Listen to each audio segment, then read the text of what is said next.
কিরম টেস্টি? খুব টেস্টি, মানুষ পাগল করে বলবে। তোমরা অনেকেই বলছো বাজার থেকে কেনা ফলগুলি অনেক বড় সাইজের হয়, কিন্তু আমার ড্রাগন গাছের ফলগুলি ছোট কেন হচ্ছে? আমি এর আগেও অনেকবার বলেছি আমার ড্রাগন গাছের বয়স খুব বেশি দিন না, এই প্রথমবার গাছে ফল ধরেছে। সামনের বছর হয়তো ফলগুলো আর একটু বড় হবে। আর তাছাড়াও ড্রাগন গাছ যত পুরনো হবে ফলগুলো তত সুন্দর, মিষ্টি আর বড় হবে। আমি আজকে গাছ থেকে যে ড্রাগন ফল দুটো তুলেছি সেগুলি প্রায় 350 গ্রাম ওজন হবে। ফলগুলি ছোট হলেও খেতে কিন্তু খুব মিষ্টি ছিল।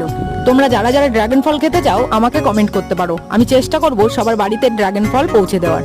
আর ড্রাগন গাছ সম্পর্কেও তোমাদের কিছু জানার থাকলে তোমরা আমাকে কমেন্ট করতে পারো। এটা কি আগে বল ভালো করে, কি এটা?